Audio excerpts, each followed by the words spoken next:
The last workshop they had the possibility to participate in was the rap workshop. My name is Baha, and I'm from Hamburg, and I'm in the rap workshop. Yeah. I'm Rosa. I'm from Germany, Hamburg. It's always an honor to meet like people that survived it. And I was kind of skeptic before because I heard, something with art and something with artists and with history and stuff. And I was like, I don't know what should I think of it, but I'll take part because don't judge the book by its cover. So you have to read it before you can say, yes, I don't like it. So I'm Zylka. I'm 26-year-old. I'm a SCI volunteer in Barcelona, Catalonia. I am here because of the historical memory project. I'm interested in that field, and I think that it's one of the last years that probably we're able to see the survivors because they are quite old already, and so we are kind of the last generation that can learn from them directly.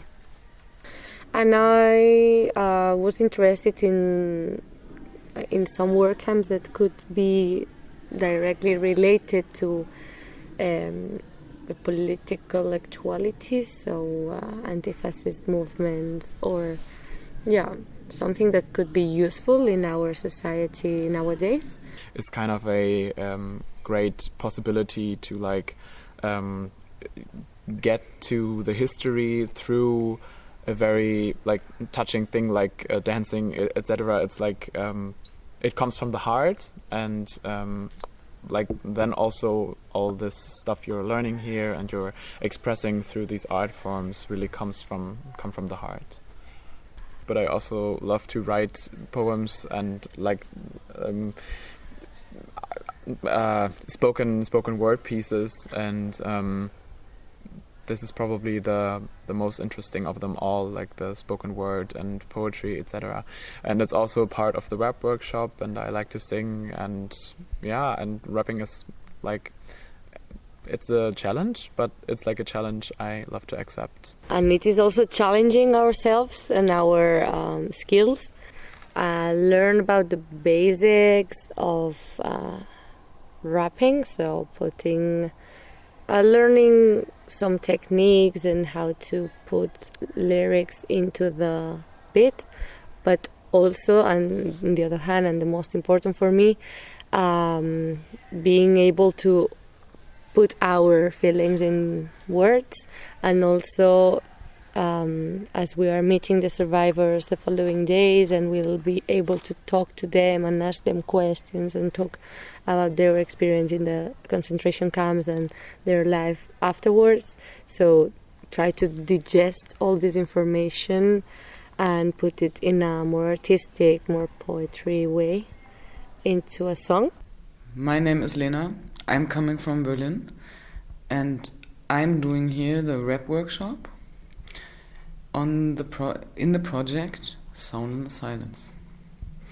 We took the title of the project, Sound in the Silence. In the first exercise, we were writing a letter to the silence, because this is connected, this place is connected to the history 100%. It is clear that if they write something about the silence here, it's the history is the first subject, it's a subject about their writing, and they were writing about their feelings to be on such a place, and all the things that happened here, and how they feel about the lyrics are about how they feel on a place like this, and what is a remembrance for them, and how they connect the present and the past, and what they have for visions of the future.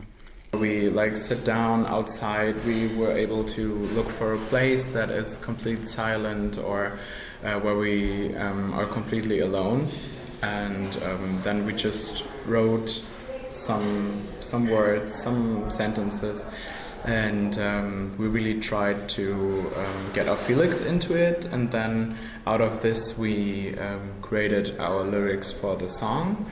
I cried often because it's really got into my heart. And yeah, when you meet the survivors and when you hear their their stories, and even when you know that you're on the when you stay in the place of where all of this happened before, so it's really intense. So yeah, I think it's one of the biggest boundaries that we are overcoming somehow. When talking to the survivors, we had the chance to ask them questions, and I didn't know how or when or if I could cry in front of them. I know I could, but it's this feeling of